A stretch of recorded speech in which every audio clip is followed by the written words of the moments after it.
menit aja ya. Oh iya. Yo.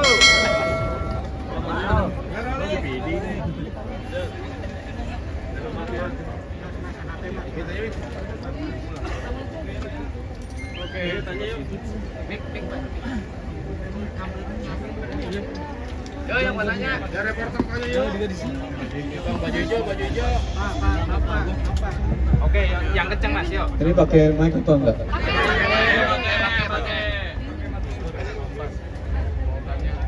Udah punya legasi pada komitmen Bunda kan juga ke arah situ.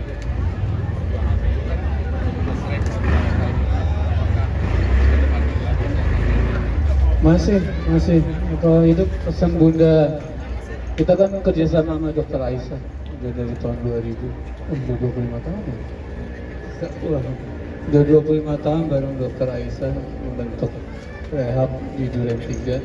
Jadi untuk anak-anak yang ingin lepas dari narkoba.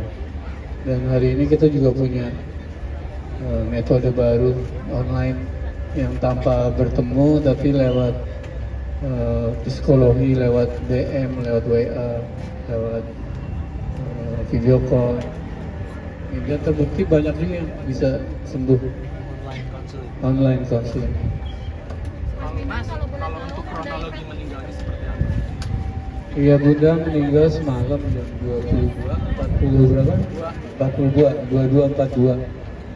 Setelah hari Senin pagi, tiba-tiba tidur nggak bangun-bangun. Biasanya jam 8, jam 9 tuh udah naik wheelchair ke rumah sebelah, berjemur, tapi ini nggak bangun-bangun. Takut kan kita ya, akhirnya bawa ke rumah sakit. Besoknya bangun, ngoceh-ngoceh, cerita-cerita, semua dipanggil-panggilin, ketawa-ketawa. Sama dokter rumah sakit dievaluasikan kenapa. Sebenarnya di hari kedua tuh nggak ada apa-apa, tapi begitu hari ke-6 ya, ke-6 harus masuk HGD, ICU. Akhirnya di situ udah 2 hari sebelumnya juga udah minta pulang. Akhirnya kita berembuk, akhirnya udah pulang gitu. Karena dan menurut dokter apa istilahnya, resikonya mungkin nggak nyampe rumah. Tapi Bunda bisa bertahan seperti yang dia mau sampai rumah, masih ada 2 jam untuk apa ya, pamit ya, terus meninggal 22.42. Dewa sendiri ada riwayat penyakit nggak sih? Enggak sih, ya riwayat orang tua ya, kayak kadang-kadang gula naik, kadang-kadang darah tinggi kayak gitu. Umur sih udah 87 kan. Wasiat ya ini udah meninggal masih mau ngatur kita harus pakai ini hari ini ya. Kita nggak tahu apa-apa, tiba-tiba dapat seragam yang harus dipakai sampai hari apa ya, itulah Bunda. Sejak kapan disiapkannya oleh Bunda?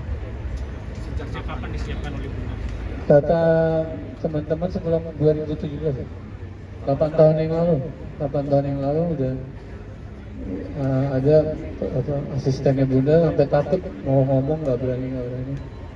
Waktu bokap meninggal juga ditanya nggak berani juga, dimarahin malah dia. Baru setelah meninggal dia berani.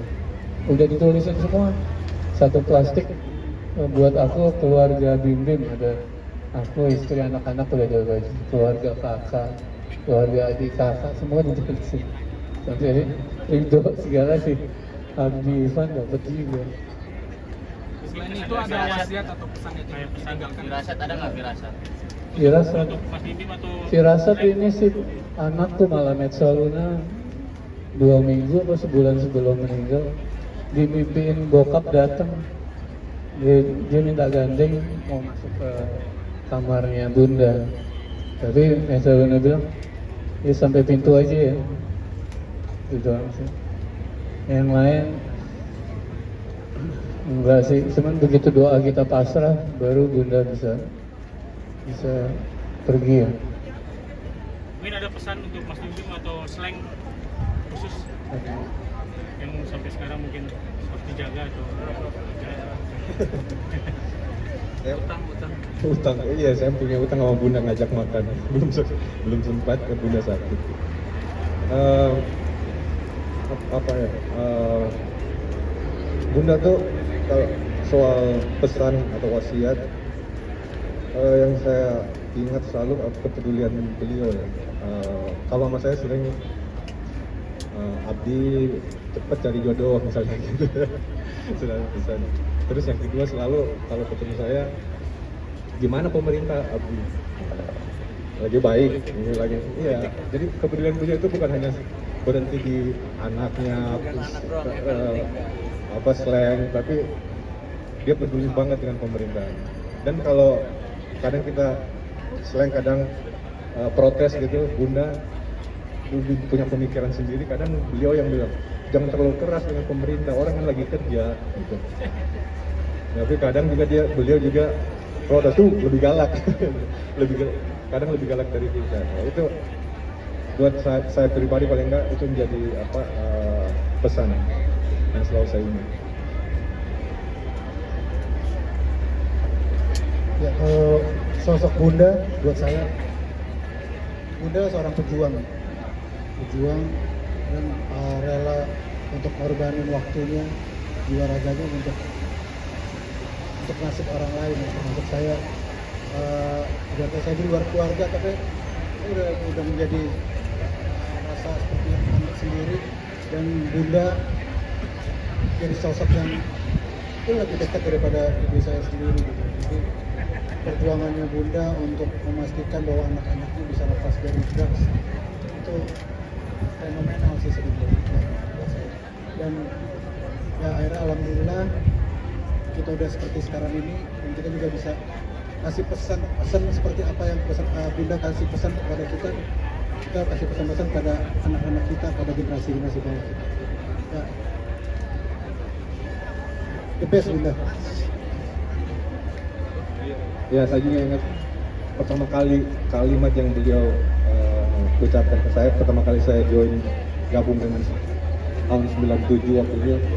Beliau bilang gini, Abdi kamu kayaknya di Sulawesi, jadi sekarang di Jakarta ini anggap bunda sebagai ibu, anggap bunda keluarga. Itu yang membuat saya langsung pertama kali saya masuk Islam gitu. Itu ucapan bunda, itu yang membuat saya menjadi nggak pikir macam-macam waktu itu untuk gabung dengan Islam.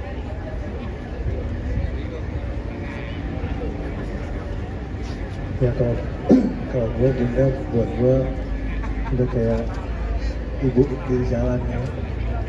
Makanya nyokap gue juga rasa aman karena ada sosok ibu di jalan selama 2 tahun kita jalan. Dan bunda tuh buat gue perhatian, untuk pribadi kayak bunda tuh sangat perhatian dengan apa yang kita kerjakan. Banyak yang gue kerjain itu bahkan gue gak sadar, tapi bunda bisa tahu gitu, dan dia pay attention buat itu gitu. Jadi ya mungkin kehilangan secara fisik, tapi semangatnya, spiritnya tetap ada. Saya itu sih. Ya wasiatnya sih minta dulu sebelum bapak meninggal tuh minta ada 3 opsi cemetery, pemakaman. Aku nggak mau di sini gitu. Saya mau di Jeruk Purut kan, mau di Sukabumi. Tapi begitu bapak meninggal duluan gitu, wah kalau bapak duluan ya aku di situ lah, kan kita mau berdua. Makanya sekarang hari ini dikuburinnya di bareng sama papa. Itu sih yang ingat. cukup ya. Mohon doanya ya buat Bunda.